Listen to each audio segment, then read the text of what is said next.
debajo unas cuantas veces navegando. Y a pescar, ¿no? No se comió la cabeza la zapuara, parece. No. La comí, pero tenía el antídoto. Ah, ok. No iba a comer. Es más, se la comió, pero se llevó a la que le dio la zapara con él para todos lados. No, y lo que más comía yo allá era guitarrilla, que me iba con un anzuelito. Eso me mató el hambre bastante. Y cuando me acababa, Sí, señor. la mesada que mandaba mi papá a pescar guitarrilla. Para los que no saben qué es una guitarrilla, un bagre guatero. Señor. Un bagre normal de eso, un bagre pichichero, lo regalaban. Sí, señor. Lo regalaban, sí. Lo regalaban. Guitarrilla por las rayas. No tiene rayas, ese es medio amarillento, pero cuando sacas guitarrilla la gente se incomoda. Oye, guitarrilla, y lo devuelve, pero es un bagre, pero la gente no le gusta, no sé por qué. Lo devolvían. Yo no sé por qué, porque es más bueno. Sí, señor. Coño, Nayib, tú eres un árabe oriundo. No, ya yo claro, pero oriundo de Guayana, hermano. Por eso. Y pescador también, pescador. Preguntale a Miguel que nos fuimos a pescar. Listo, bueno, no sé. Las 2 de la tarde. Doctor, exactamente. Empezamos, ya. Okay. Bueno, bienvenidos a los que están acá presentes y los que nos escucharon echar un poquito de chiste ahorita. Esto para nosotros es un honor y un orgullo tener a mi mentor, mi profesor, mi hermano, mi compadre, el doctor Miguel Galván, que nos va a hablar sobre deformidades óseas en hueso inmaduro. El doctor Galván, de más conocido, el doctor Galván es traumatólogo, ortopedista, egresado como médico de la Universidad de Oriente y como especialista del Hospital Miguel Pérez Carreño. Posteriormente hace ortopedia infantil en el Hospital Ortopédico. Luego hace fellowship en el Instituto DuPont en Wilmington, Delaware. Y posteriormente inicia contactos con el doctor Paley y hace entrenamiento con él en varias oportunidades, varios cursos del doctor Paley. Y es mi profesor con quien tuve el honor de aprender todo lo que pude aprender sobre la parte de alimentación y reconstrucción y transmitirlo a los hijos nuestros, que serían los nietos del doctor Galván, para tratar de difundir esto tal cual como él lo hizo con todos nosotros, sus alumnos, sus hijos, que nos enseñó todo lo que manejamos y sabemos. Así que bueno, sin más preámbulos, bienvenido, doctor. Bueno, excelente. Muchísimas gracias. Un placer dar un webinar entre amigos, por lo que veo, todos los que se están ingresando. Está pendiente. Yo voy entonces a compartir mi pantalla.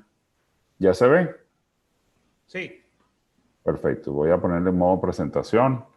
Lo que ven ahí es la ciudad de Medellín. Siempre me orgullece decir que se parece mucho a Caracas. Y vamos a hablar de un tema que, bueno, es más de la mitad de mi vida, porque yo me divido en dos cosas, en las deformidades congénitas y las deformidades que provienen de fragilidad ósea. Entonces vamos a hablar de deformidad ósea en nuestra especialidad, que es la reconstrucción. Entonces, una de las cosas que ocurre acá es que la fragilidad ósea es una alteración de la estructura de uno o varios huesos que puede provocar deformidad. Es una definición que le hago yo a la fragilidad, ya que realmente fragilidad ósea no es un término que se utilice para definir una patología, pero yo quise hacerlo así porque cuando uno habla de osteoporosis es un término muy general, limitado por los endocrinólogos a los que tienen una unos hallazgos en la densitometría y dependiendo de la especialidad. Pero el término fragilidad ósea, que por cierto fue Osvaldo La Sala de Bogotá que me dijo, el término que debes usar es fragilidad ósea, y me gustó mucho. Tiene razón, porque ahí se envuelven una cantidad de patologías, lo cual hace que que los huesos sean diferentes dependiendo de la patología que tiene y el tratamiento es diferente. Entonces, los factores que llevan a la fragilidad ósea puede ser una mala alineación, que saben que debilita el hueso, una debilidad en la estructura dependiendo del colágeno, una debilidad en la estructura dependiendo del calcio y de la hidroxiapatita, y alteraciones o patologías locales que afecten un hueso. Por ejemplo, un tumor óseo de cualquier etiología y que de eso vamos a hablar. Entonces, este es el concepto de... déjame quitar esto aquí. Este es el concepto de osteoporosis del Instituto Nacional de Salud de los Estados Unidos, que está muy de moda ahorita con la pelea con Trump.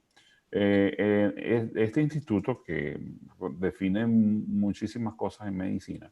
Ellos dicen que es una enfermedad esquelética caracterizada por una resistencia ósea disminuida que predispone a un aumento de riesgo de fractura. Yo quise traer este concepto porque yo no estoy hablando solamente de fractura. Vamos a hablar de una fragilidad ósea predispone, el término fragilidad ósea predispone al hueso a una fractura o a varias fracturas o simplemente a una deformidad, a una angulación por la debilidad del hueso. No necesariamente se tiene que fracturar, como ocurre en algunas enfermedades que vamos a ver.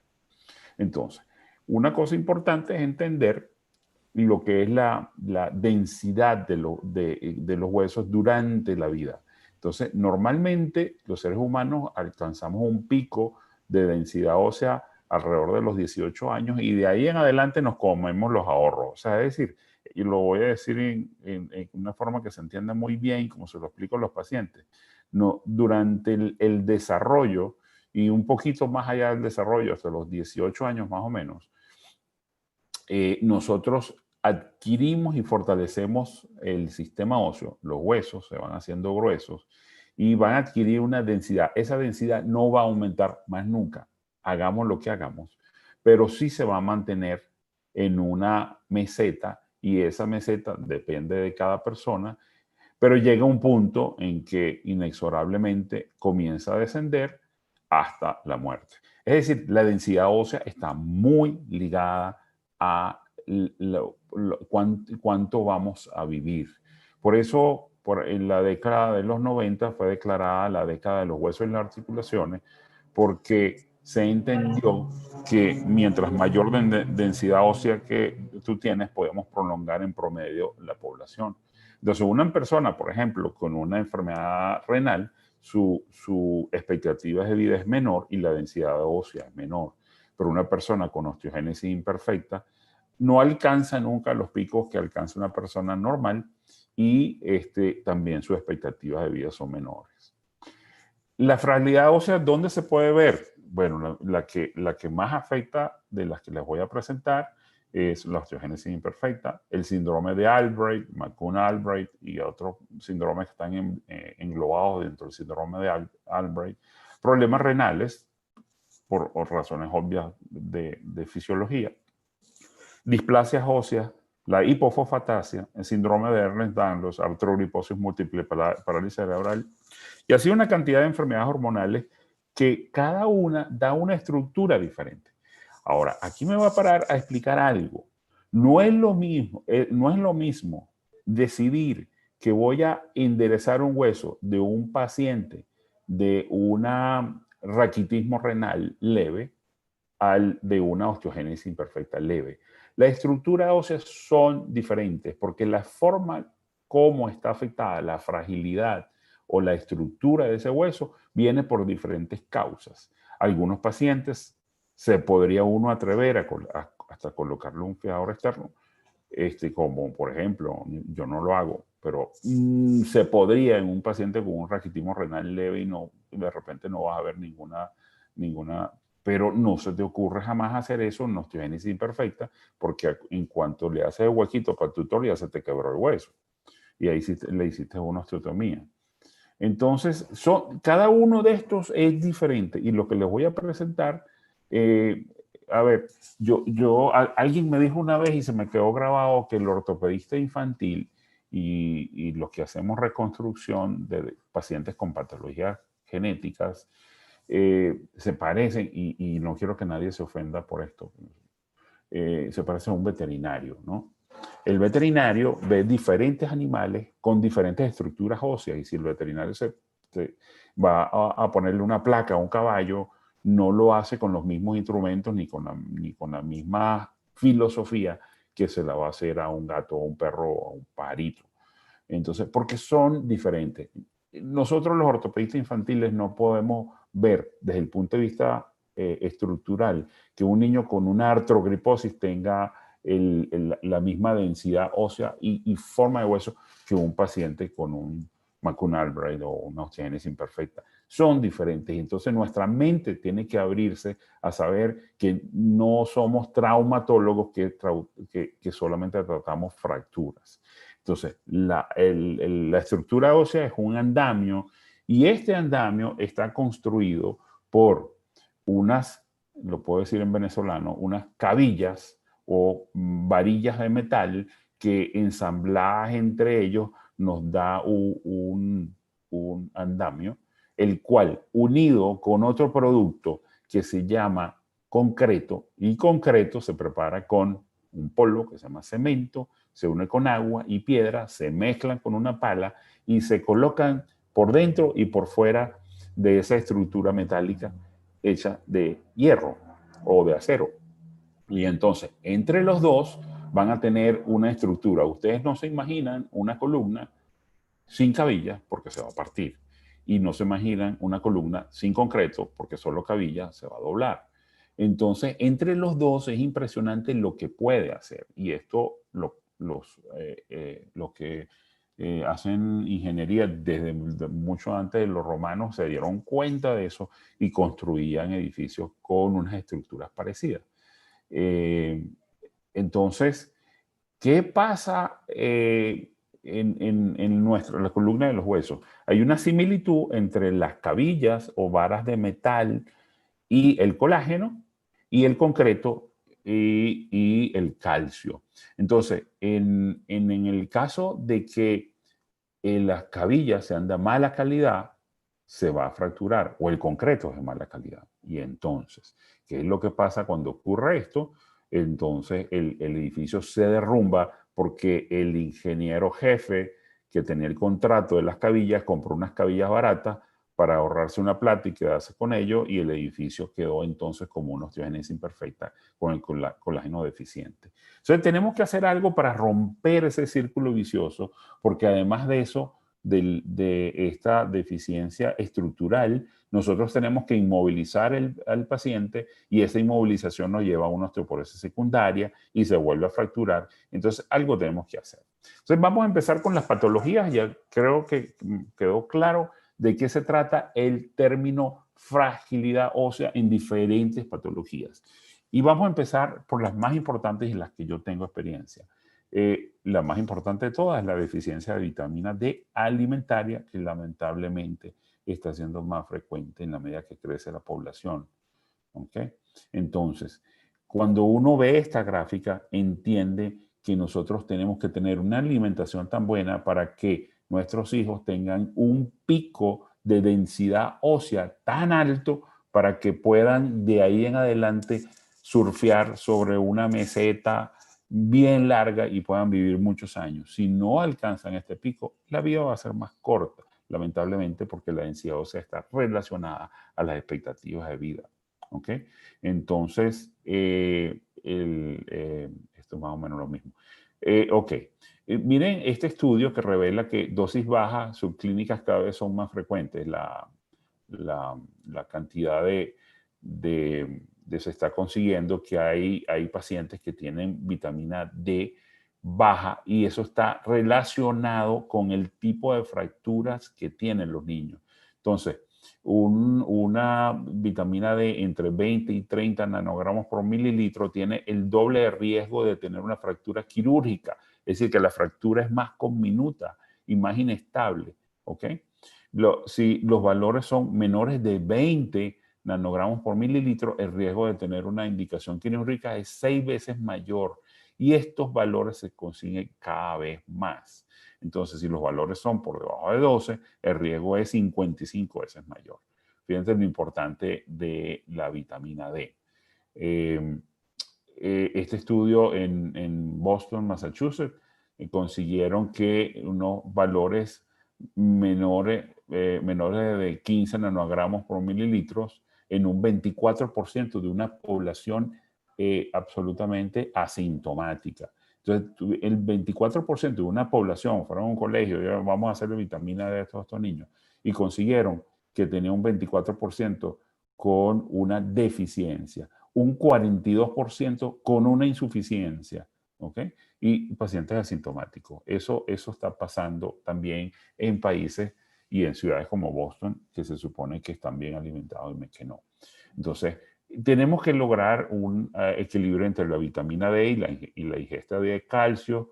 Esta es una gráfica de la cantidad de vitamina D que debemos ingerir en las diferentes edades. Entonces tiene que haber un balance entre la nutrición, la vitamina D y el contacto con el sol, que eso sí no hay mucho problema en nuestros países, porque solamente se necesitan 10 minutos diarios, entre 10 a 20 minutos diarios de exposición al sol. Pasamos a otra patología que es el raquitismo. El raquitismo es un término que se aplica a enfermedades diferentes. El raquitismo puede ser por una insuficiencia de vitamina D, como la que estábamos hablando, por una resistencia a la vitamina D, que es una enfermedad muy grave, y una insuficiencia renal también se llama raquitismo. Son patologías diferentes y que dan una estructura del hueso que no, fíjense que es la columna y las cabillas y el colágeno están bien, pero el concreto está deficiente. Eso tienen en común que el problema es del calcio y puede tener soluciones médicas más quirúrgicas serían para corregir las deformidades. Las densidades óseas son bajas y una paciente, esta es una paciente mía, con una raquitismo renal, con deformidades tanto rotacionales como en el plano coronal y en el plano sagital, y esta paciente fue solucionada con unos clavos intramedulares. Aquí le puse unos clavos GAP que son bloqueados con un diámetro. Este clavo de fémur es 5.6 y el clavo de tibia es 4.8. Son unos porque los huesos son pequeños. Una paciente de baja estatura con unos diámetros pequeños que es muy difícil que se le pueda colocar clavos de los que están diseñados para adultos, y los clavos para niños no nos sirven acá porque ellos evaden la diáfisis, entonces no nos protegen las epífisis y las metáfisis. Entonces aquí se le colocó esto. ¿Se pudo haber tratado a esta paciente con una placa?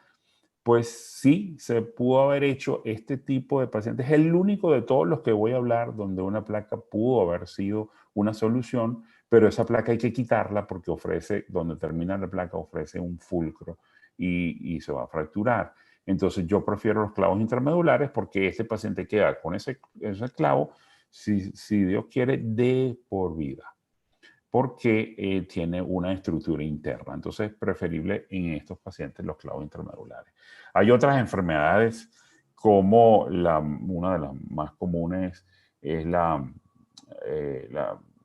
anorexia nerviosa, por supuesto que causa problemas de desorden alimenticio. Son problemas de enfermedades crónicas, la fibrosis quística es la que quería decir, fibrosis quística. Entonces son problemas de malabsorción que pueden traer también deficiencia de vitamina D. Vamos ahora al síndrome de Albright. El síndrome de Albright se trata de enfermedades que tienen, dentro de tantas cosas que tienen displasia fibrosa, la cual se puede clasificar en displasia fibrosa monostótica, poliostótica y el síndrome de McCune-Albright, que tiene, además de una displasia fibrosa poliostótica, pigmentaciones en la piel, desórdenes hormonales y pubertad precoz. Aquí tenemos una paciente que, por cierto, nos refirió la mamá de Alfredo, ella es pediatra. que tenía, nos llegó ya estas son previas a la fractura, nos llegó con la fractura. Este paciente tenía una fractura y le pusieron una placa. Le pusieron una placa en un hueso, como ustedes ven ahí, atrófico, poco vascularizado, ¿ok? Y con quistes. Entonces, le retiraron la placa y el paciente fracturó. Se fracturó y ahí fue cuando realmente sí fue a la consulta, porque el paciente no quería ir y todo eso. Entonces, ¿cómo lo tratamos? Con un clavo intramedular. ¿Por qué un clavo intramedular? Porque ofrece un tutor interno, el cual protege el hueso de epífisis a epífisis. ¿Ok? Aquí este paciente más reciente, estoy hablando de este año. El año pasado le hice una cirugía del fémur, lo hice la tibia. Mañana le voy a operar la otra tibia. Esta paciente, ven las manchas café con leche. Las manchas café con leche son características de la neurofibromatosis tipo 1. Pero esta enfermedad tiene también manchas de café con leche. Los bordes, como ustedes ven ahí, son muy complicados. Se llaman bordes de costa de Maine, porque la costa de Maine tiene una cantidad de islitas y bahías y penínsulas, que entonces los bordes son así y son un poquito más oscuras, ¿ok? Pero lo que la caracteriza son los bordes. El paciente tiene una menarquia precoz, ella tuvo su primera menarquia a los 4 meses de edad, tiene deformidades inclusive de la cara por la displasia. Y esta es la radiografía con la cual ella fue intervenida. Yo le pedí que me las trajera antes, porque aquí simplemente hago un análisis de los coras de la deformidad, pero ustedes ven esta estructura, este hueso es muy diferente al de osteogénesis. El paciente no se fractura tanto, pero se doblan los huesos con el crecimiento, produce una deformidad impresionante. El paciente no puede abrir la pierna porque hace un impingement. Tiene un core acá, tiene otro core acá en este plano, en el plano sagital tiene 2, por lo tanto tiene un plano oblicuo, evidentemente, y estas son las tibias. ¿Qué pasó? Este paciente, alguien lo operó y así es que me llega a mí. Entonces me llega mucho dolor ahora con pseudoartrosis de las 2 osteotomías no consolidaron, los clavos, si las placas que son las placas bloqueadas son una excelente herramienta, mal utilizadas y mal indicadas son una guillotina, como este caso. No solamente que no estaban indicadas, sino que encima mezclan tornillos convencionales con bloqueados, un desastre desde el punto de vista mecánico. Entonces este paciente, aquí ven las laterales, ¿cómo se debe tratar un paciente con una estructura ósea tan débil y además que es muy diferente a las otras enfermedades metabólicas? El hueso puede ser duro en una zona y débil en otro. Tiene una deformidad en la cadera tan severa que ve lo que hicimos acá. Entonces, con un clavo gap que lo protege de epífisis a epífisis, con unos tornillos al cuello para proteger el cuello, hicimos una osteotomía de este cora, luego del otro cora aquí, y nos quedó un cora que no resolvimos a propósito, pero fisiológicamente funciona bien, que es un valgo distal. ¿Ok? Francisco. Fran. Aquí, disculpen la interrupción. Aquí está una lateral donde vemos cómo está bien protegido. Bueno, una medio oblicua, realmente no una lateral. Esta es la osteotomía de la tibia. Aquí vemos, va de epífisis a epífisis. Vemos 2 osteotomías. Aquí va la lateral, clavo bloqueado. Entonces, lo que quería decirle. Entonces, la pseudoartrosis congénita, que vamos a hablar, es de tibia y peroné, es otro hueso frágil, el cual es una enfermedad localizada. Yo después de un trabajo que he presentado en estos días, una charla que he presentado y donde yo hablo de cómo se ve afectado el hueso. Entonces, yo concluyo, después de muchos años de observando esta patología, yo concluyo que el comportamiento de la tibia y el peroné son similares a los huesos con osteogénesis. El hueso tiende a arquearse cuando no tiene protección. Es como una osteogénesis imperfecta localizada. La debilidad es de toda la tibia y el peroné y un clavo intramedular es necesario para proteger el hueso de epífisis a epífisis. Ok, aquí tenemos un paciente. También le estoy trayendo algunos pacientes que no han sido bien tratados porque creo que de los errores se aprenden mucho. Este es un paciente de 15 años, me llega con 6 cirugías previas, este niño en muletas con un acortamiento inmenso. Le han tratado y le han puesto varias placas y por supuesto que mal indicada, mal colocada. Y aquí ven una pseudoartrosis. Aquí está la pseudoartrosis y ven el tobillo también muy afectado. Entonces, aquí tenemos al paciente con un clavo intramedular, una placa bloqueada con 2 osteotomías, ¿ok? Y este fue aquí. ¿Qué hice aquí? Aquí le hice un crosslink, utilicé BMP, que es proteína morfogenética, injerto de cresta ilíaca muy abundante, utilicé matriz ósea y una estabilización con un clavo intramedular y uso la placa como un suplemento para evitar rotación. No estoy utilizando la placa como un instrumento de fijación. ¿Okay? También pude haber utilizado un fijador externo para hacer el alargamiento. De hecho, voy a tener que hacerlo para alargar a este muchacho. Como ustedes ven aquí, está consolidando, tiene una discrepancia de 6 centímetros, pero por primera vez este muchacho está caminando. Ya va, espera un momentico. Fran, cierra la puerta, estoy dando un webinar. Ok, disculpen. Entonces, aquí está el muchacho caminando con un alza y caminando por primera vez en muchos años. Aquí tenemos otra patología que se llama displasia fibrosa monostótica. Lo primero que hice fue hacer una biopsia. Evidentemente era una displasia fibrosa y ven la gran deformidad de este paciente. Aquí está la tomografía y aquí en este video, este es un niñito de 5 años de edad y pueden ver la severa deformidad.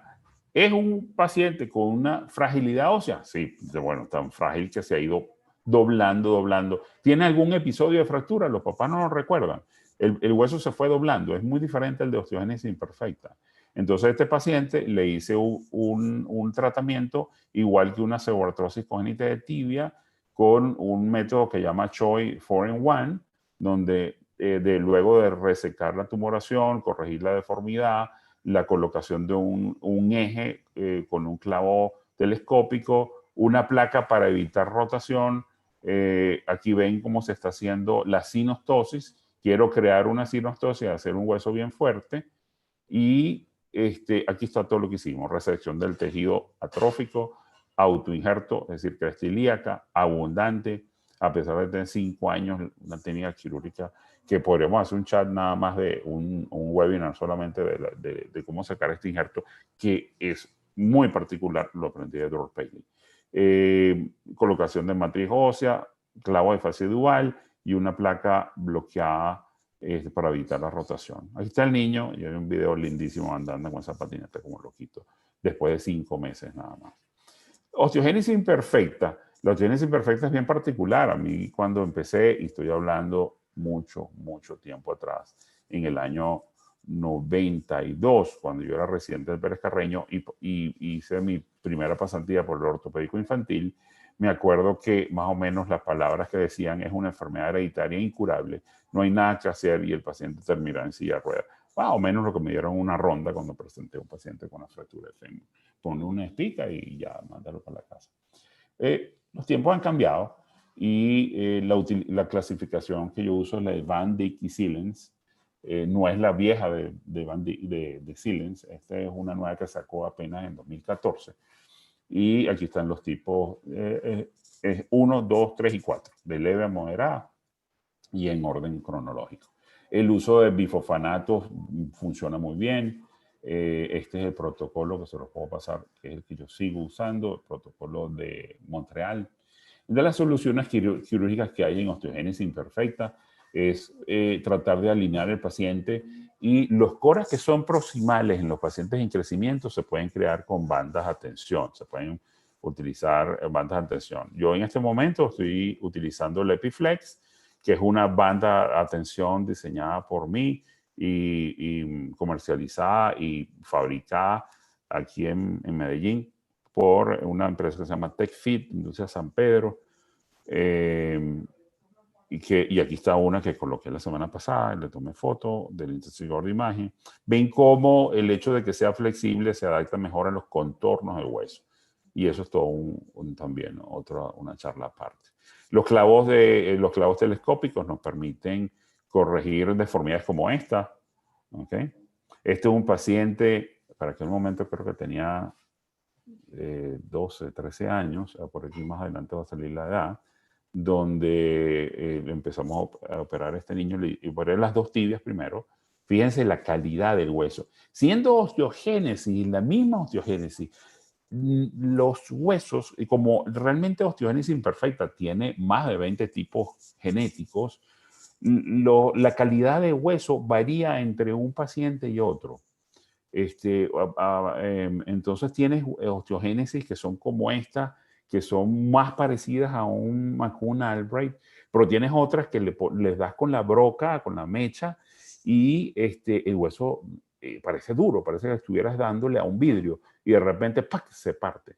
Entonces la estructura es diferente. Tiene fragilidad, o sea, tiene osteogénesis. Dentro de la misma osteogénesis se pueden clasificar diferentes. ¿De qué depende eso? Está en la variabilidad, que sería el motivo de una investigación, la fragilidad ósea en cada uno, dependiendo del tipo. Entonces, aquí va a ver lo que hicimos con este niño, con la tibia, ahora con el fémur. Fíjense el fémur, fíjense la característica del fémur. Le coloco una placa. Igual, es un suplemento. No se les ocurra a estos pacientes colocarles una placa porque le va a durar lo que les conté en un chinchorro. Entonces, se trata de el implemento adecuado con conocimiento de la estructura de los huesos. 14 años de edad, aquí está, este es un video que me pasó ayer, la muchacha de publicidad de la compañía, y aquí está por primera vez en su vida caminando el paciente que les acabo de contar. Bien, este es un caso lamentable. Yo estaba en consulta y un amigo que es oncólogo me llama para preguntarme que si yo podía ver una adulta de 67 años de edad, de aquí de Medellín, de un pueblo cercano muy bello que se llama Jardín. Y Gustavo, mi amigo, le digo, por supuesto, ven que sí. Cuando me llega la consulta, esta es la señora, miran las esferas azules, historia familiar, cuando la interrogué yo, todos estos son sus hermanos, todos tienen osteogénesis imperfecta, a ver, fácil, porque todos se fracturaban. Ella tiene todas las características clínicas que tiene la osteogénesis imperfecta y nunca en los 65 años la habían diagnosticado. Tiene una prótesis de cadera porque se cayó y se fracturó el fémur. Ella era una osteogénesis imperfecta leve, se fracturó la primera vez a los 15 años, ella caminando y se cayó y se fracturó la tibia como nada. Nadie le hizo pero hizo una supuesta necrosis en la cabeza femoral y le pusieron una prótesis, la cual por supuesto se hundió. Aquí ven el acortamiento severo, miren este desastre de instrumentación y el húmero también. Entonces, estos son todos los sitios que ella se ha quebrado y se ha fracturado 33 cirugías por falta de un diagnóstico de reconocimiento. Aquí está otro ejemplo reciente, tan reciente como creo que fue en noviembre que lo operé. Aquí me llegó esta niña, lo operé, no, lo operé este año, pero me llegó la primera vez y tardé un poquito en ver qué iba a hacer. Ella se fractura. ¿Cómo se fractura? Iba de parrillera con el papá, tiene 16 años, el papá iba manejando, se para en un semáforo, la moto se le resbaló y ella se da un golpe en el codo. Se para, se mete la mano en el bolsillo, sentía como un dolor, se llegó a su casa y cuando se para el brazo le bailaba. Y llega la llevan a una clínica. Ay, qué raro, ¿qué pasa? Vamos a llevarte a una clínica. Ese brazo, no, papá, no puedo doler el brazo y me duele. Llega a la clínica y ven esa fractura. Y tengo otras imágenes, pero aquí se ve más o menos lo mismo. Todas las fracturas que llegan a la emergencia, todas son malas, la radiografía. Entonces deciden hacer esto. ¿Ok? Lo cual no está mal. Es una fractura compleja. Para mí me parece que está un poco sobreinstrumentada. Le hicieron una osteotomía del olecrano, para hacer el abordaje, para colocar estas dos placas. Bien o mal, el doctor no se dio cuenta que estaba ante un paciente con una patología.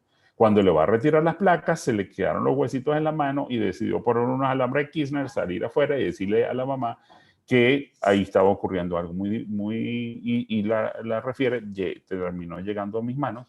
Y aquí se ve una tomografía donde haciendo truquitos y se ve que hay una pseudoartrosis.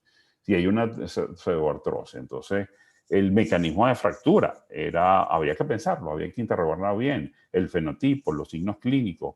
Y yo la mandé a la genetista yo la conozco, pues la llamé, hablamos por teléfono, me dice sí, yo pienso que es evidentemente una osteogénesis imperfecta. Aquí ven la paciente en quirófano y eso que ustedes ven que mueve ahí era la pseudoartrosis. Lo vi con intensificador, el codo está totalmente pegado y anquilosado. En la cirugía que hicimos, lo tratamos como se trata una osteogénesis imperfecta, le coloqué un clavo intramedular de epífisis a epífisis. Esta es una forma que me enseñó el doctor Facier para colocarlo en osteogénesis imperfecta, o sea, de epífisis a epífisis. Aquí está una placa que se llama EVOS, que es una belleza, que se dobla, tiene tornillos bloqueados de ángulo variable. Le coloqué uno de estos tornillos para soportar esta columna y aquí tiene muchísimo injerto de cresta ilíaca que le saqué a la misma niña, ¿ok? Tiene BMP y tiene matriz ósea, que es el conjunto que yo coloco. Si ven entonces en el video, aquí está el nervio radial, ¿ok? Aquí está una osteotomía que tuve que hacer porque tenía una deformidad previa aquí, que no se habían dado cuenta, que no me iba a permitir colocar el clavo. Aquí está la pseudoartrosis, el injerto todo lo puse por delante, aquí está el clavo colocado, ¿ok? Entonces, ¿cuál fue el tratamiento? Autoinjerto, BMP, matriz ósea, clavo de fascia duval y una placa de suplemento.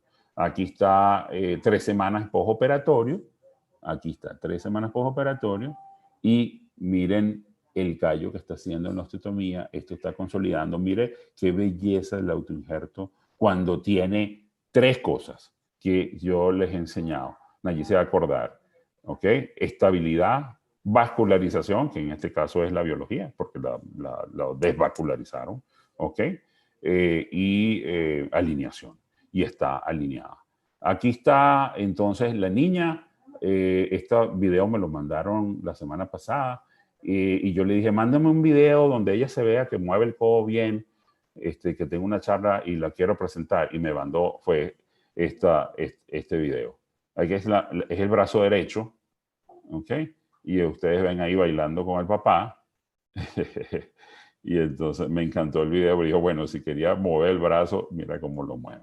Es una belleza. Muchas gracias y espero que ya tengan la idea de lo que significa fragilidad ósea para mí y la forma como yo trato a los pacientes. ¿Aló?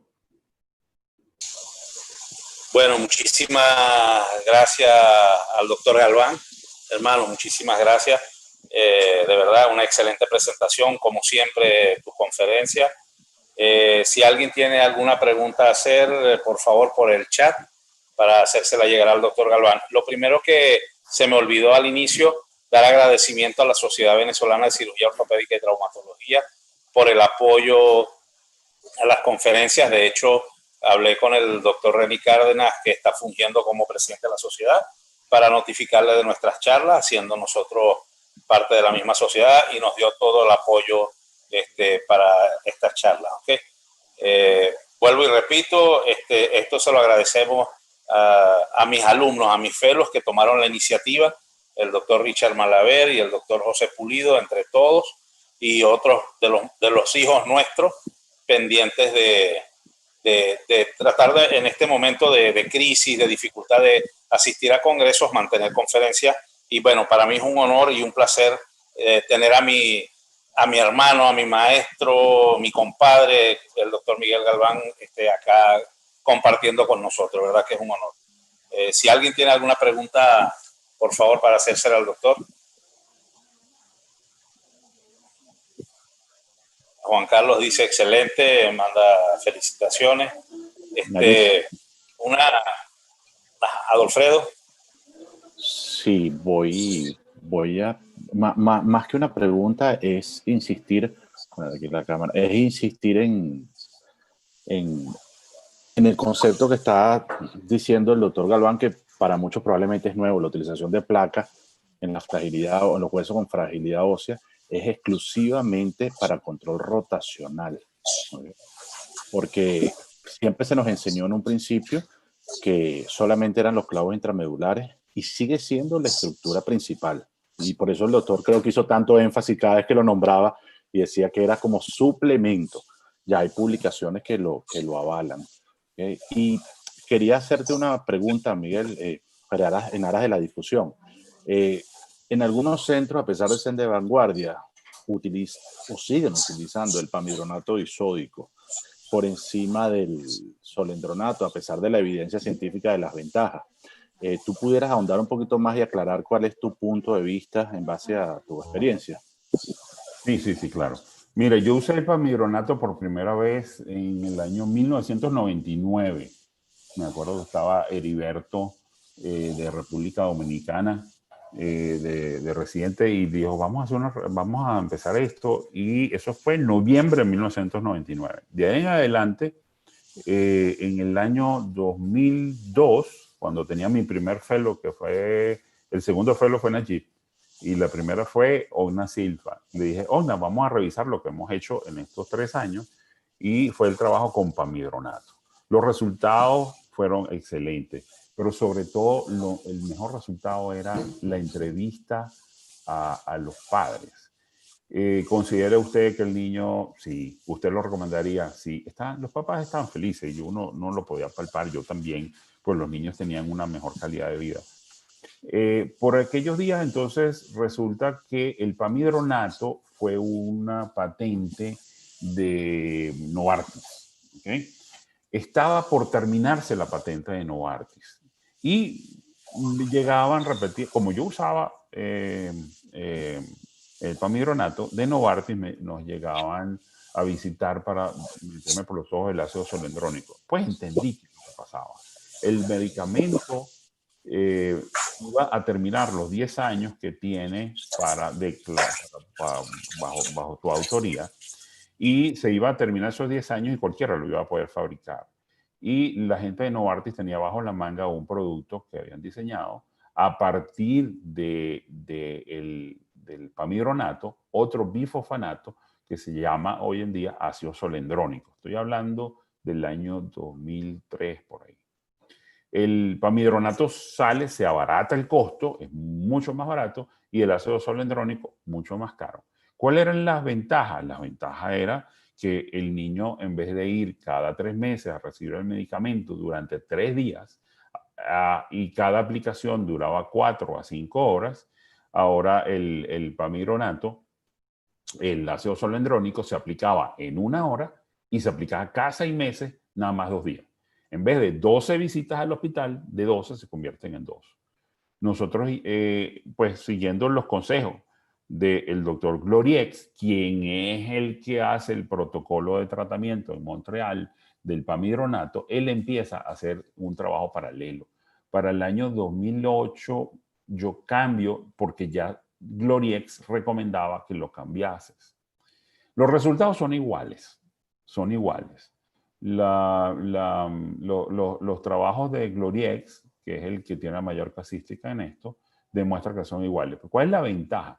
La ventaja es que si un paciente vive lejano, como Canadá, que un paciente vive aquí y el otro vive a 4 horas de vuelo, le era muchísimo mejor a poner aquí una visita cada 6 meses que cada 3 meses. Eso abarata los costos de viaje y de todo, a pesar de que el medicamento es más costoso. Pero el uso de pamidronato está bien, pero no los puedes poner a competir cuando la diferencia es una molécula. La pamidronato le agregaron un fósforo más y se llamó ácido solendrónico.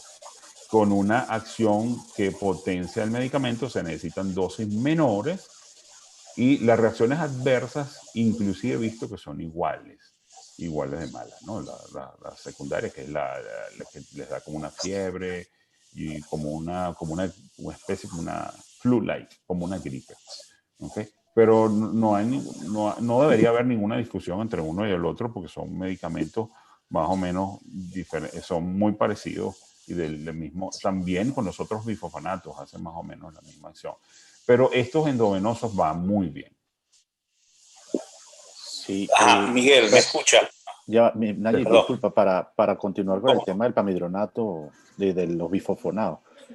Sí, definitivamente, como el doctor dice, el tratamiento, el gol estándar en los pacientes, particularmente de osteogénesis, es ese.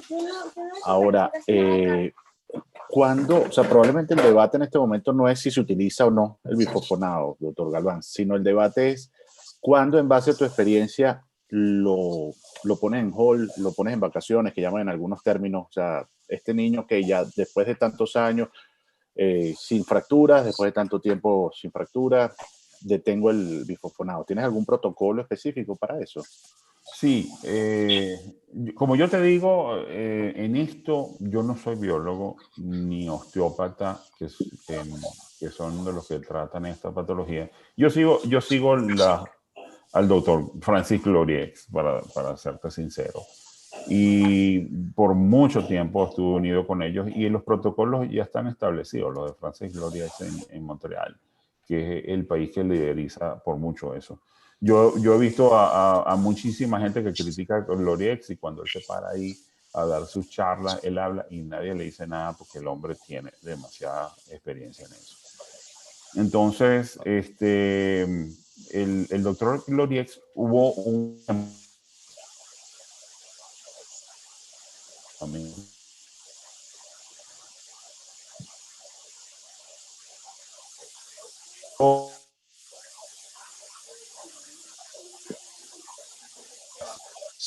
cada 6 meses, la misma dosis se le iba a dar al año, pero no parar el tratamiento, porque se creaba una parte débil y de fractura. O sea, el tratamiento hasta el sol de hoy, y recomendaciones del doctor Gloriex, es no parar el tratamiento, sino espaciarlo.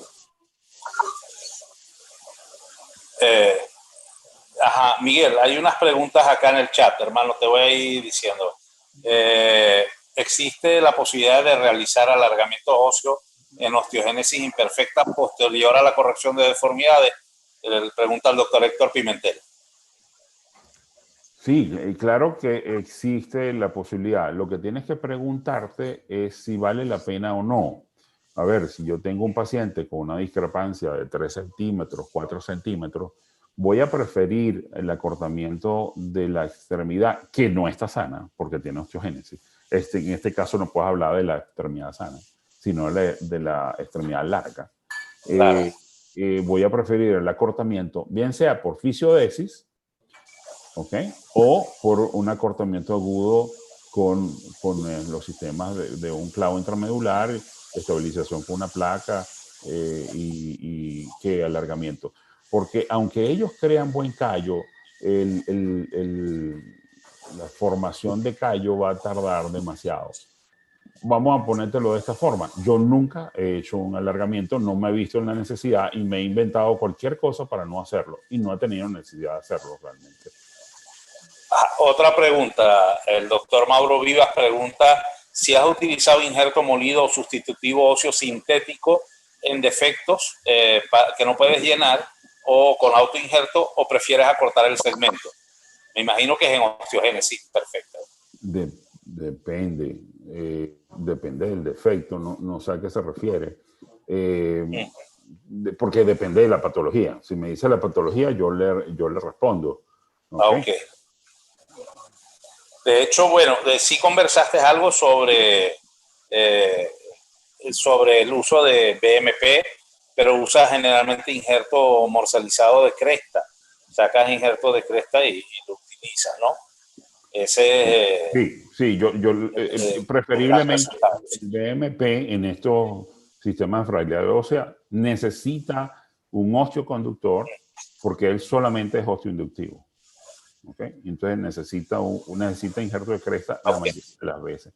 Ahora, yo quiero dar claro, el mensaje de esta charla es que existe un término que se llama fragilidad ósea, pero el mensaje que yo quise dar es que no podemos tratar a cada paciente le vamos a hacer una osteosíntesis como si es un paciente normal, porque cada patología tiene una forma de tratamiento dependiendo del tipo de estructura ósea que tenga. ¿Ok? Y por eso les puse el ejemplo del veterinario. Yo no puedo tratar a un paciente con artrogriposis como trato a un paciente con un McCune-Albright o una osteogénesis imperfecta. Cada hueso tiene una estructura diferente y eso es lo que tenemos que aprender.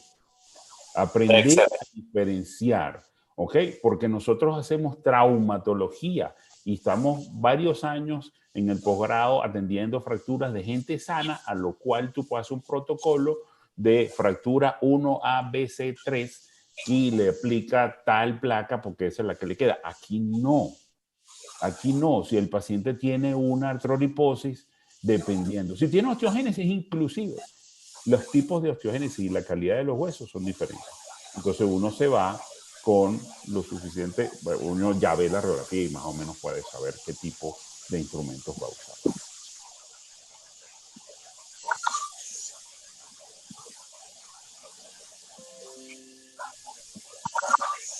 ¿Qué más? Ok. Hay otra pregunta de nuestro querido amigo Lenín. Miguel, no sé si me escucha. Le escucho perfecto. Ok, Lenín manda saludos y dice que el paciente con osteogénesis imperfecta se ve pie plano, que ha visto que alguien le trata con calcáneo stop. ¿Tú has utilizado esa técnica o qué opinas en este caso? Bien, el pie plano en osteogénesis imperfecta es bastante frecuente y se da normalmente son pacientes que tienen un anticurvatum de la tibia con una retracción del tríceps sural, acortamiento del Aquiles. Eso es lo que yo he visto. Esos pacientes, cuando yo les corrijo la curva, hago un acortamiento de la tibia. Muchas veces, a pesar de que le hice un acortamiento agudo y una ostectomía, me queda todavía un acortamiento del tríceps sural. A esos pacientes yo le hago una Stryger, porque el tener un acortamiento del tríceps sural te produce un valgo de talón y semeja a un pie plano. Pero no es un pie plano, que termina siendo un pie plano si no haces nada. ¿Ok?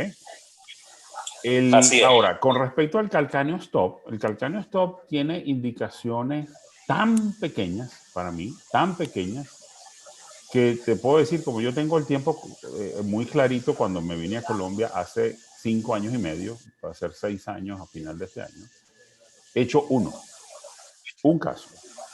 Las indicaciones son muy pocas y he tratado muchos pies planos con diferentes técnicas porque cada uno varía.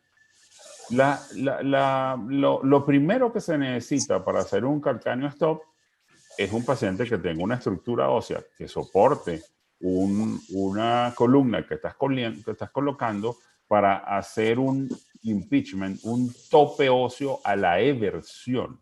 Hace como el paciente no puede vertir el pie, pareciera que estás corrigiendo el pie plano. Entonces, ¿dónde está indicado el calcáneo stop? Está indicado en pacientes que tienen un pie plano flexible y se ve en síndromes de hiperelasticidad y muchas veces como coadyuvante en otras patologías. Por ejemplo, el doctor Trevisan lo está utilizando en parálisis cerebral, pero a ese paciente le ha hecho una cantidad de cirugía para alinear el pie y le coloca eso para simplemente evitar que el pie se vierta. No es un corrector de pie plano. Entonces no hay que confundirse. Eso es importante, el comentario que haces, porque ya he visto a veces varias indicaciones de calcáneo stop sin resolver generalmente la causa principal. Y como tú nos enseñaste y lo que he visto yo en mi poca experiencia, una de las principales causas del pie plano valgo es el acortamiento de Aquiles, que puede ser un Aquiles corto congénito o alguna patología que generalmente tiende a llevar el talón en valgo y abducción del medio pie. Y la otra causa es la torsión tibial interna. De hacer un calcáneo stop, lo he visto en pacientes que se le ha hecho y generalmente regresan, no pueden caminar porque no logran bajar el talón, porque el calcáneo stop evita que descienda el calcáneo, o porque tienen torsión tibial interna y luego del calcáneo stop comienzan a caminar con marchas intrarrotadas que les llama la atención a los padres. sea, antes de usar un calcáneo stop hay que buscar la causa principal y buscar resolverla. Hay otra pregunta por ahí de nuestro querido amigo Rafael Arcia. Déjame hacértela. Dice, saludos primero a todos, a toda la familia. Con respecto al alargamiento óseo en osteogénesis imperfecta, creo que es bueno aclarar. Es porque en estos días lo vi en un webinar y saludo. O sea, hacer un alargamiento de osteogénesis, creo que ya respondiste a algo de eso. Un hueso muy débil para sostener tanto un tutor o un sistema de clavo magnético para hacer alargamientos. Sí, yo no le he colocado fijación externa. De todos los errores que he cometido, ese no lo he cometido.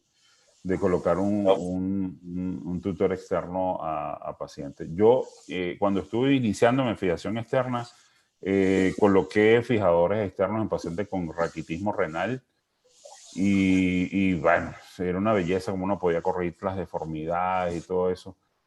Y luego tuve pacientes que tuvieron fracturas en los huequitos que quedaron. Me pasó una vez y dije, no, ya va, yo estoy haciendo algo mal. Estoy hablando hace más de 20 años. A veces, ajá. Y después me di cuenta que hay cosas que no se deben hacer. Esa es una de ellas. No, me parece totalmente de acuerdo. Un hueso donde va a ser sometido a tensión para poder hacer alargamiento, en huesos sanos los pines se aflojan con toda imagen un hueso que está osteoporótico. Lo otro, el trabajo de pamidronato lo hiciste conmigo, Miguel. Yo fui quien llamé y pedí la información y nos ganamos el premio del dividendo voluntario en la comunidad. Esa fue la segunda revisión que hicimos y fue contigo y nos ganamos ese premio. Exactamente. Del dividendo, y que nos dieron una plata en efectivo, que era mucha plata y la donamos en pamidronato, ¿te acuerdas? En pamidronato, así es, así fue. Así fue. Sí, sí, excelente recuerdo y excelente, bueno, experiencia y la práctica que se tuvo en ese momento. Claro. Y el trabajo demostró al llamar la diferencia de pacientes de estar encamados luego del uso de bifosfonato, en este caso el pamidronato, pacientes regresar a su escuela, caminar, hacer actividad, cambió del cielo a la tierra. Sí, señor. Bueno, qué bueno. ¿Alguien más tiene alguna pregunta? Adolfredo. Una pregunta con relación a los criterios para escoger o no un paciente para operar. Porque muchas veces hay discusiones en los foros de patologías metabólicas, donde hay cirujanos que deciden esperar que se fracture el paciente o hacer una osteotomía, entre comillas, profiláctica, y esos son motivos de discusión porque en nuestra formación no es profiláctica, es terapéutica. Entonces quería saber cuál es la visión del doctor, sobre todo porque veo que hay gente de diferentes sitios. ¿Sobre qué? Disculpe, que como la pregunta fue muy larga, me perdí. Sí, perdón. Sencillo. ¿Espera que se fracture o corrige una deformidad antes de que se fracture? No, yo no espero. O sea, cuando, en un hueso que está frágil y tiene una curva, ¿okay? se debe enderezar. A ver, yo los corrijo inclusive en huesos no frágiles. En este caso, con mucha más razón. Dependiendo de la patología, es el apuro o no. En pacientes con osteogénesis imperfecta, quizás está más claro de que se va a fracturar. La pregunta más interesante sería si un paciente con una angulación anterolateral, que es un hueso frágil por una neurofibromatosis y no tiene pseudoartrosis, que eso lo di en la charla de pseudoartrosis, si yo me atrevo a hacer la osteotomía y corregirlo, porque ese paciente haciendo una osteotomía podría ir hacia una pseudoartrosis que no la tenía antes.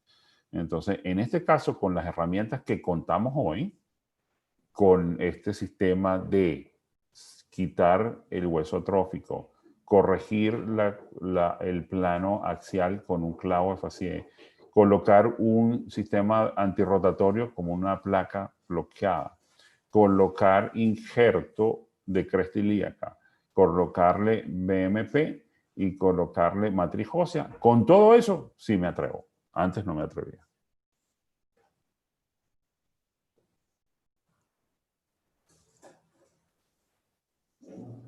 Richard tiene un comentario. Richard, si quieres, abre el micrófono y lo dices.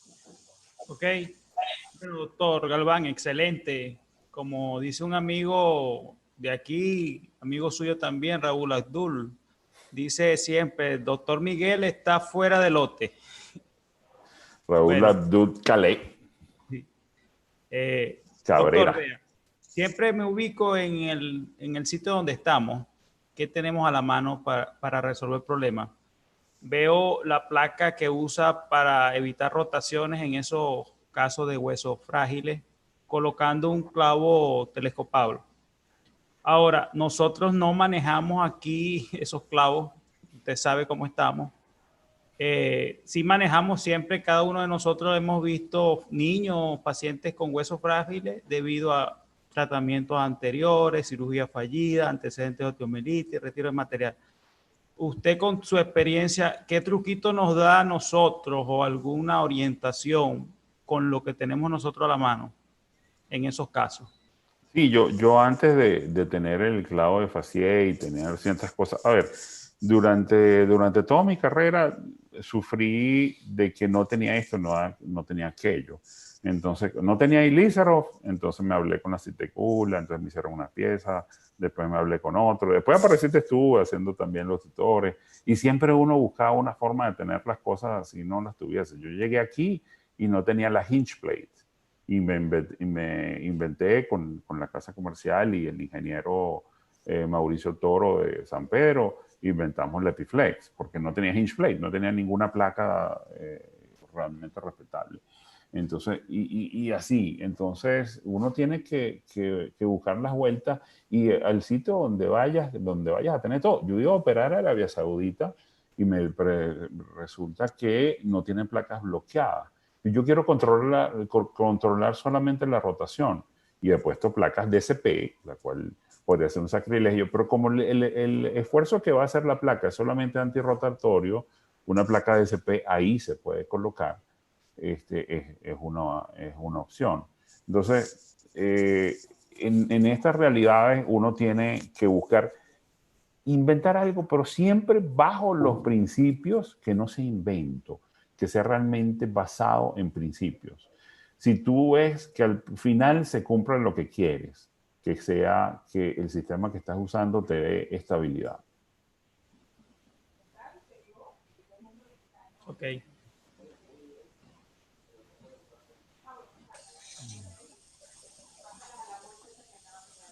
Doctor, otra cosa, en caso de esos clavos telescopados, ¿no tiene experiencia ante estos clavos? Un uso de un RUS, un clavo de Steinmann grueso y una placa para evitar rotación. Sí, claro. Mira, la necesidad de tener un clavo telescopado para mí era tan grande que en el año 97 yo me voy para hacer mi posgrado a Estados Unidos y yo veía que me hacía falta algo porque había un clavo telescopado que se llama Bailey Dubot. En Venezuela no lo vendían. Me voy para el Hospital DuPont y al doctor de allá no les gustaba. Entonces decía, bueno, aquí no pude conocer cómo se colocaba. Entonces me inventé un clavo. Me lo fabricó un amigo en Estados Unidos. Era un diseño parecido al Bailey Dubot. Yo puse plata de mi bolsillo y me quedé con varios clavitos. Después, cuando apareció el Fassier Dual, me di cuenta que era mucho mejor de lo que yo estaba inventando y dejé de hacerlo. Y hablé con productos clínicos para que trajeran el Fassier, específicamente con la señora María Cababe, y ella me trajo el clavo, el Fassier Dual, y empecé a trabajar. ¿Por qué era importante? Yo operaba al paciente, le ponía un clavo sólido, quedaba bien bonito, consolidaba, y en año y medio o menos, el niño crece, te quedaba el clavo en la metáfisis y se fracturaba donde terminaba el clavo. Casi que yo estaba induciendo la fractura con un sistema que había colocado año y medio antes. Porque al tener un hueso rígido y termina la parte esa que quedaba descubierta, Y en la charla yo lo veía, o sea, yo decía, pero es que yo necesito un clavo que me cura de... Y por eso, por ahí en los finales de los 70 apareció el clavo de Sheffield y luego el clavo de Bailey Dubois en Sheffield, los dos son de un hospital en Sheffield, en Inglaterra, que no tuvo mucha popularidad porque era muy difícil colocarlo.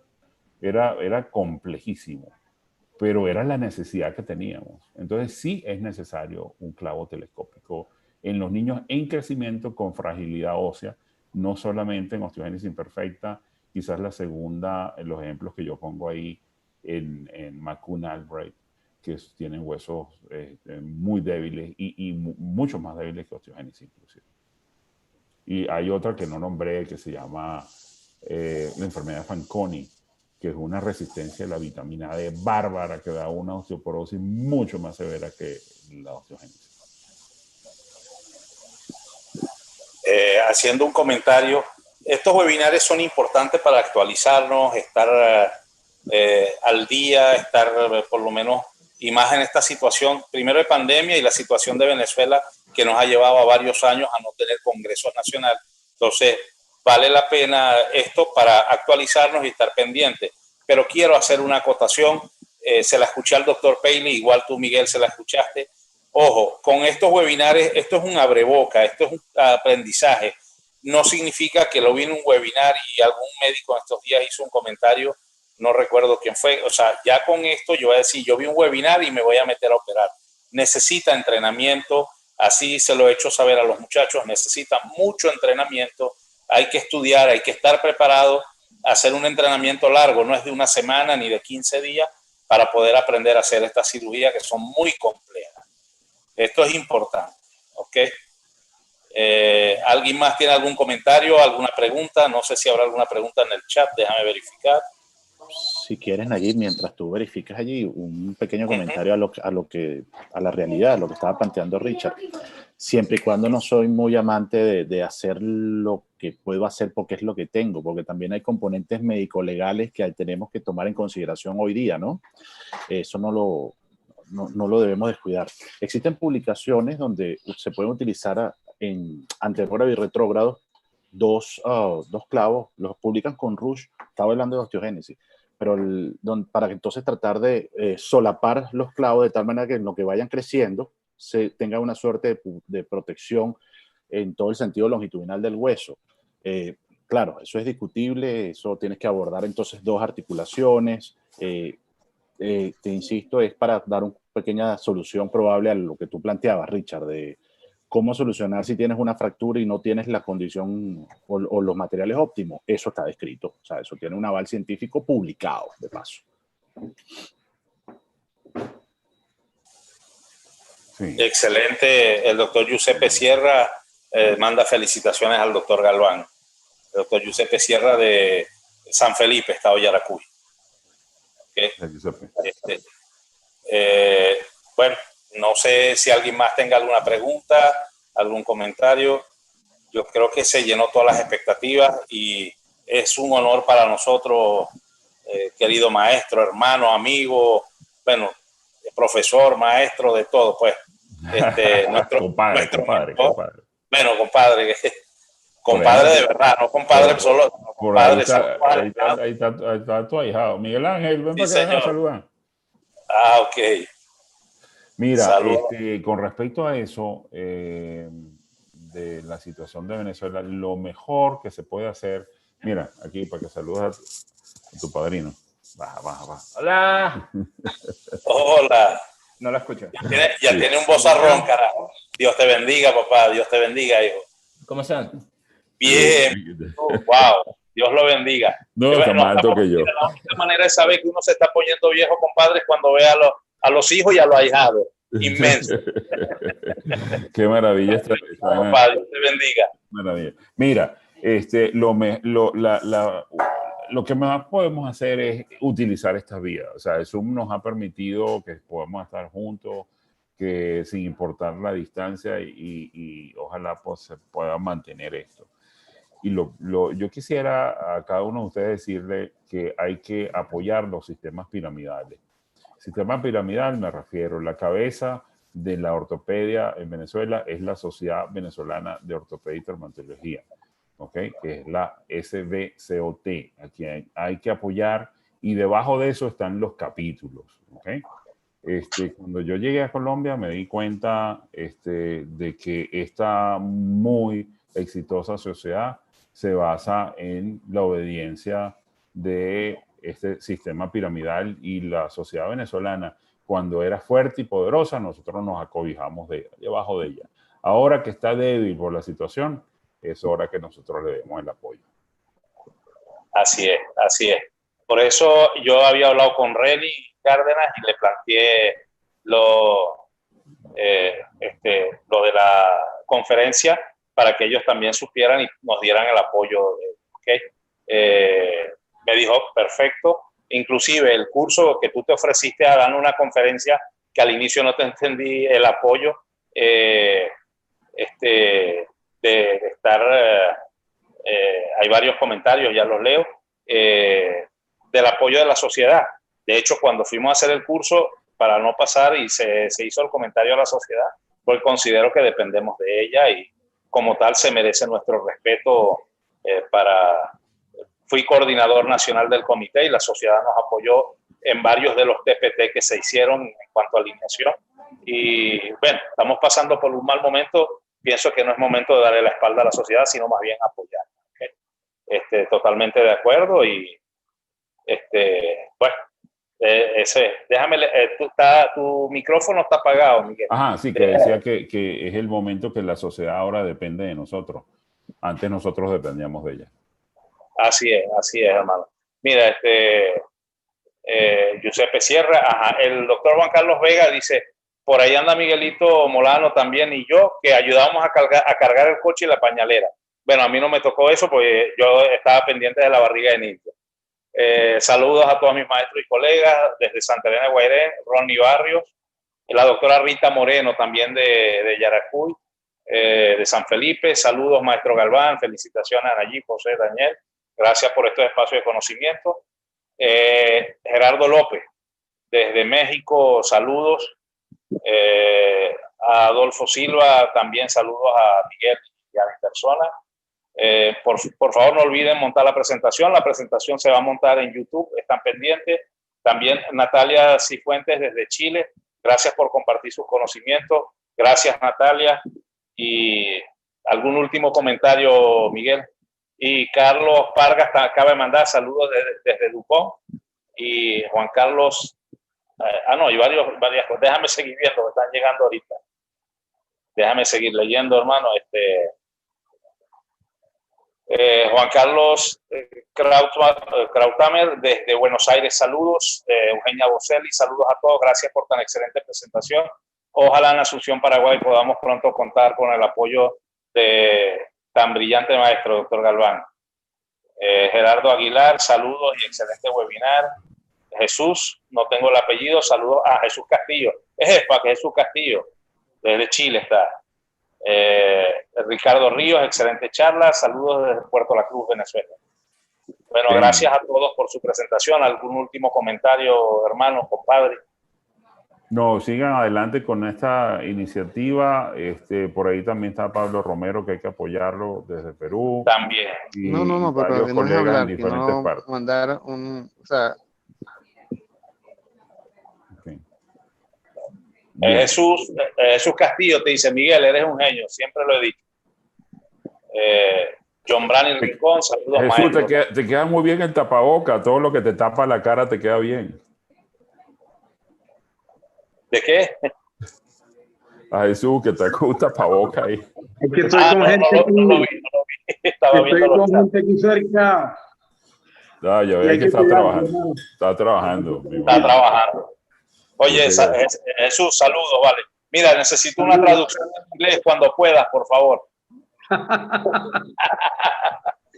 Él sabe por qué se ríe.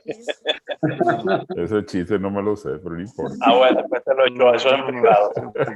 Estaba aquí, o sea, no. Está bien. Bueno, hermano, muchas gracias. Bueno, un gran abrazo.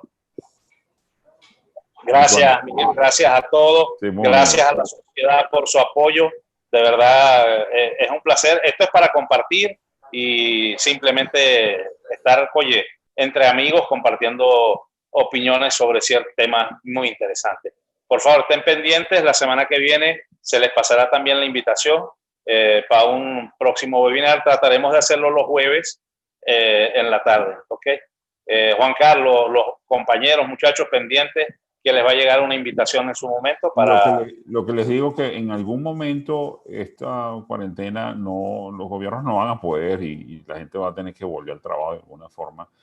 Y ya yo estoy volviendo. Yo esta mañana hice una cirugía y para poder hacer el webinar limpié la consulta que tenía y todo eso. O sea, va a llegar que va a haber que hacerla después de las 5, por lo menos. Así es. Dependiendo de los horarios, en Latinoamérica no tenemos no más que 2 horas de diferencia entre país y país. Entonces, sí, señor. Escoger una hora como está haciendo la sociedad latinoamericana, que las da entre las 4 y las 6 de la tarde, que le permite a uno, porque la gente ya está volviendo al trabajo. No, perfecto. Bueno, aquí todavía nos pusieron cuarentena un tiempo más, solo hasta las 2 de la tarde. Y en la tarde se estaba haciendo presentación, pero muy buena la opinión. Trataremos de estar pendientes que no coincida con los días de SLAOT y de reconstrucción, que hay varios cursos, hay demasiados inclusive, que a veces no le queda a uno tiempo a hacerlo. Pero buenísimo, excelente para todos y para ir enriqueciendo conocimiento. Adolfredo, un último comentario. José, Richard. Bueno, primero, no, doctor, bueno, para la semana que viene nos va a acompañar Miguel Herrera, que nos va a hablar de tratamiento de osteomielitis con membrana inducida de Masquelet. Excelente. Se les pasará la invitación. Buenísimo. Sí. Adolfo. Sí, bueno, primero agradecerle al doctor Miguel que se haya tomado su tiempo y a todos ustedes siempre por la oportunidad. Invitarlos humildemente. Mañana tenemos un webinar de SLAOTI. Vamos a hablar un poco de algo que a todos nos apasiona, que es la osteotomía de soporte pélvico. Tengo el placer de tener la responsabilidad de hablar sobre las evidencias, las perspectivas, compartir un poco, y el doctor Galván será el moderador. Entonces mañana a las 5 de la tarde, hora Caracas, hora Venezuela. Buenísimo. ¿Nos mandas el link, por favor, para No lo han puesto todavía, pero estamos esperando eso, exactamente. Ahí estaremos. Excelente. Ahí vamos a estar pendientes. A mí no me gusta mucho hacer eso, soporte pélvico. Yo sé. A mí tampoco. Muy poquito. No. Bueno, a ninguno. Bueno, éxitos a todos. Bueno, doctor Galván, échanos la bendición, pues, a todos. Dios lo bendiga. Igualmente, Dios lo bendiga a toditos. Miguel le da a los nietos y yo se lo doy a mis hijos. Dios los bendiga. Bueno, nos estamos viendo entonces mañana primero, en el nombre de Dios, con Alfredo, y la semana que viene. Muchísimas gracias a todos. Perfecto. Okay. Hasta luego, pues. Se va a colocar, por ahí preguntan, esto está grabándose y se va a colocar por YouTube. Estén pendientes, por favor. ¿Ok? Gracias. Se les pasará el link por las diferentes grupos. ¿Ok? Sí, para colgarlo en la sociedad latinoamericana también. Eso. Todo gracias a José, a Richard y a Alfredo, que son los... A mí me tienen nada más para hablar aquí. No, honor a quien honor se merece, hermano, por favor. Chao. Bueno, chao. Bendiciones. Bendiciones para todos. Ok.